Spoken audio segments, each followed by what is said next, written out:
Sequels are difficult, especially when you're a relatively new filmmaker who's tasked with making a sequel to one of the most well-loved and influential movies in both the horror and sci-fi genres. That didn't stop James Cameron though. In fact, it spurred him on to create an equally well-loved and influential sequel which is seen by some to surpass the iconic original. Releasing in 1986 to excellent reviews and better box office, Alien cemented Cameron's place as one of Hollywood's great directors and allowed him the freedom to make films that would continually improve and innovate the technology of filmmaking. The film earned 7 Academy Award nominations, including Best Actress for Sigourney Weaver, a rare recognition for an actor in a genre picture. Aliens picks up the story of Ellen Ripley, last survivor of the Nostromo, as her lifeboat shuttle is found drifting in space 57 years after the events of the first movie.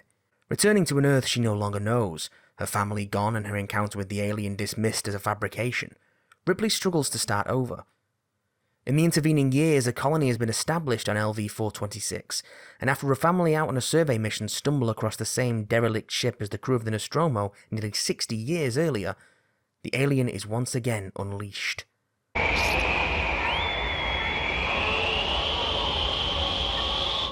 Ripley joins a team of colonial marines sent to investigate the loss of contact with the colony, and is horrified to discover an entire swarm of the alien creatures. The marines are devastated by the creatures, and the remnants of the squad, along with Ripley and the lone survivor of the colony, a young girl nicknamed Newt, must survive long enough to make their escape. Say we take off, nuke the site from orbit. It's the only way to be sure. I've talked about the original Alien here before, so I'm not going to retread that ground. Suffice to say, it's a classic and I love it. And although it was a success financially, it didn't have enough of an impact for 20th Century Fox to push ahead with the sequel straight away. Gordon Carroll, David Giler and Walter Hill, the first film's producers at Brandywine Productions, wanted to get one off the ground as soon as possible, but their ambitions would be stymied by a leadership change at Fox and a legal dispute over Alien profits. During this time, Alien and its influence on cinema would give rise to a wave of imitators, mostly in the low-budget Euro horror realm. Movies like Extro, Forbidden World, Inseminoid, and the brazenly titled Alien 2 on Earth, which managed to slip out before Fox were able to secure the trademark, all attempted to cash in on the success of Alien. Most of these early imitators are considered pretty terrible, although some have attained cult status either despite or because of their general low quality.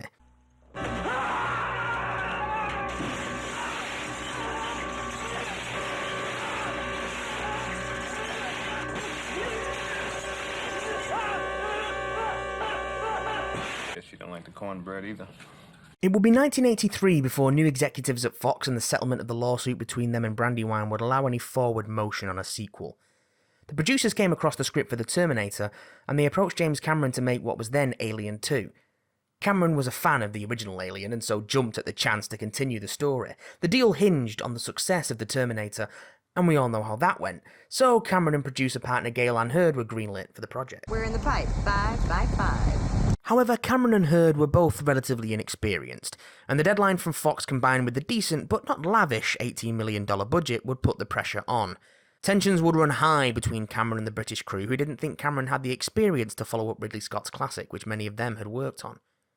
They also lacked respect for producer Gale Ann Hurd, feeling her producer role was simply a result of her relationship with Cameron. DOP Dick Bush would be fired, causing a crew walkout which Hurd had to defuse, and be replaced with Adrian Biddle, giving him his first director of photography credit on a feature film. Biddle would go on to earn an Oscar nomination for his cinematography on Thelma and Louise, and was DOP on a few films you may have seen or may yet see on this show. Chris already covered 1999's The Mummy, and you can be sure I'll be talking about 1997's Event Horizon at some point in the future. But the crew weren't the only obstacle. The decommissioned Acton Lane power station that would become the Atmosphere processor set had to have asbestos removed prior to filming. And after shooting commenced, actor James Remar would be fired from the role of Hicks after being arrested for drug possession. Michael Biehn would come in to replace him, joining fellow Terminator alumni Bill Paxton and Lance Henriksen, but missing the 2-week military training the rest of the Marine cast undertook prior to filming. Even in post-production, troubles continued as the behind-schedule shoot left composer James Horner only 4 days to record the score for the film. The amazing thing is, in spite of all these setbacks, the film is, in my eyes, damn near flawless. Horner's score is haunting and tense, Bihn's performance as Hicks a highlight amongst an incredibly strong cast. Biddle's cinematography moody and atmospheric. Everything just came together. But the film released in cinemas isn't the best version of Aliens. Or rather, it isn't the version that I love the most. Fox executives had demanded that Cameron trim his film down to speed things up, and so cuts were made and the film wouldn't be available in its truly complete form until its UK VHS release in 1990 as Aliens Special Edition. The Special Edition adds around 17 minutes of extra footage, and although that might not seem like much compared to some other extended cuts out there, Lord of the Rings, I'm looking at you, the amount of depth it adds to the film, its themes and its characters is truly impressive, and elevates one of the classics of sci-fi cinema to even greater heights. There is no version of Aliens that is not brilliant. This one's just a bit more brilliant. Both James Cameron and Sigourney Weaver hold this up as the true version of the film. Weaver herself even refused to star in another Alien sequel if Fox failed to release it. No, there's no way. This tenacity is something Weaver has in common with the character she plays, and the exploration of that character is at the centre of Aliens. It examines the way she is haunted by the events of the first film, and how that prevents her from leading a normal life. Her nearly 60-year slumber adds an even greater sense of tragedy and loss. Scenes added in the special edition establish that her daughter, nearing her 11th birthday at the time of Alien, has lived a full life and died in the time Ripley was marooned in space. Her subsequent adoption of Newt as a surrogate daughter resonates so much more with this added element, and her transition into rage as she tears through the alien hive in the climax feels so much more earned. A huge part of the reason why this development feels so right is, of course, Newt herself, brilliantly played by Carrie Henn in her only film performance. Newt is simultaneously tough as nails and incredibly vulnerable, and her relationship with Ripley gives the film an incredibly strong emotional core. This is a film about a mother finding a new daughter, and a daughter finding a new mother.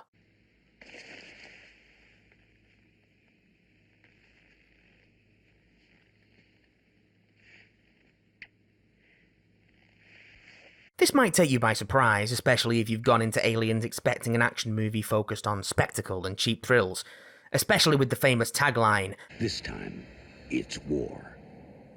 The film absolutely does deliver those thrills, but it is in fact deeply concerned with Ripley and the characters that surround her. The thematic depth of this film helps elevate it above so many of its peers and imitators, and gave the series a reputation as smart sci-fi horror that has been so sadly squandered by further sequels and spin-offs.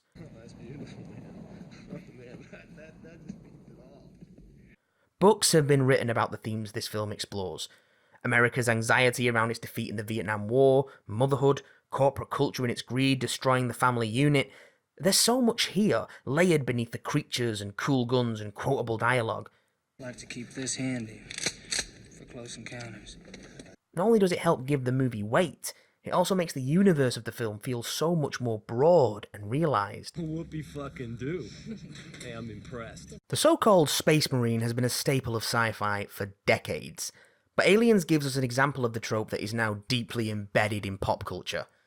A unit of wisecracking badasses, tooled up with rugged gear and a gung-ho attitude. It's no surprise that so much of Aliens spin-off media chooses to focus on this element of the setting, and it can't be denied that visual elements like the pulse rifle, dropship, the power loader have all made a huge impact on the genre. But all of these things are decoration, very cool window dressing that surrounds a core of immediately likeable characters, fleshed out by a talented cast using minimal dialogue and tons of screen presence. Hey, Ripley, don't worry. Me and my squad of ultimate badasses will protect you.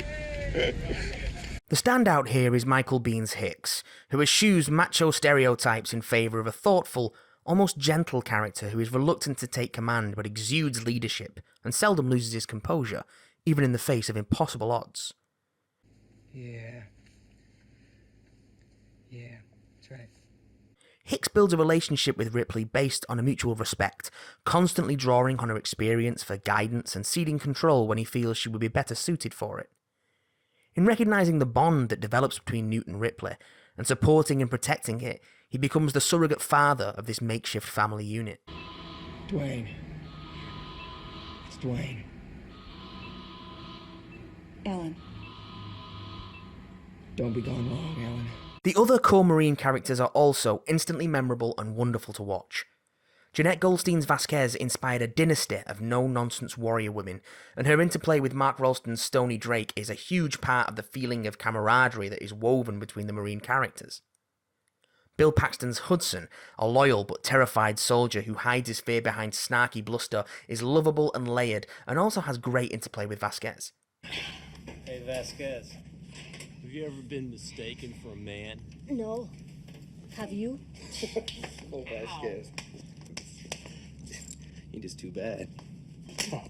Al Matthews gives a memorable cigar-chewing Sergeant Apone, drawing on his own military experience in Vietnam, and William Hope's Lieutenant Gorman is human enough so as not to be unsympathetic when his ineptitude and experience causes the deaths of so many. The rest of the Marines may not get much to do, but the talents of the actors behind them and a sharp script mean you'll remember everyone as distinct characters, even if they aren't around for long. Lance Henriksen's timid Bishop was a hard contrast to both the actor's previous roles and the previous android character in the series, Ian Holmes Ash. I prefer the term artificial person myself. The humanity of Henriksen's artificial person is in stark contrast to the cold, immoral, and scheming Burke, an all-too human performance by the brilliant Paul Reiser, also playing against type. Bad call. These people are dead, Burke! Don't you have any idea what you've done here? Burke is a great foil to Hicks, and the comparison of how the two men treat Ripley, one compassionate, one callous, does a great job of feeding into the film's valuing of human relationships over material gain. Alright, I'm in. Aliens works because it has this incredibly human, emotional grounding for Cameron to build on with the titular xenomorphs and the threat they pose. He was eager to build on the work done by Ridley Scott, H.R. Giger and the other artists who created the iconic creature, rather than just attempting to repeat it. In fact, there was no fear of tweaking the original design, and Cameron fleshed out the life cycle of the alien with his own design for a queen alien. It would fall to Stan Winston's studio to realise this sleek, black, sprawling nightmare creature, as well as refresh the alien with which audiences were already familiar. The designs would veer in a more insectoid direction, though Cameron kept in mind the lessons Ridley Scott learned when it came to showing off the stunning work that was done on the various suits, puppets, and animatronics that make up the alien horde.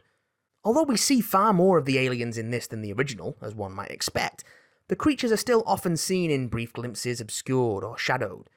Not bringing the alien fully out into the light allowed the effects team to compromise detail for more expressive and flexible suits, casting shorter and more acrobatic performers than the original film's Balaye Badejo. This resulted in a more visually agile creature, and when the dim shots could be filled out with less mobile puppets and spare suits, gave the impression of a scuttling horde of teeth, claws and spiked tails. Some feel that the alien lost some of its mystique and power with this film, but I'd argue that the numbers of aliens here, the realization of their superior strength and their ability to quickly overwhelm and overcome the technologically superior Marines makes them more powerful and more threatening than ever. Even when our heroes take refuge behind fearsome automated sentry guns, numbers allow the aliens to drain the guns and render the survivors' weapons useless. 10. And then there's the Queen. Oh, the Queen. The alien queen and the insect-like social structure introduced in Aliens make the creatures feel simultaneously more and less, well, alien. Hey, maybe it's like an ant hive. Bees, man. Bees have hives. You know what I mean. By invoking bees and ants, the film gives us a terrestrial analogue for the creatures, but it's an analogue in the form of creatures which still seem unknowable to many. So many of us misunderstand and even fear insects. And when those insects are over 6 feet tall with extending double jaws, bladed tails and razor-sharp claws, and they want to lay their eggs in you, well, that can be pretty terrifying. And the alien queen takes that idea and marries it to some of the creature's sexual undertones in a wonderfully grotesque fashion.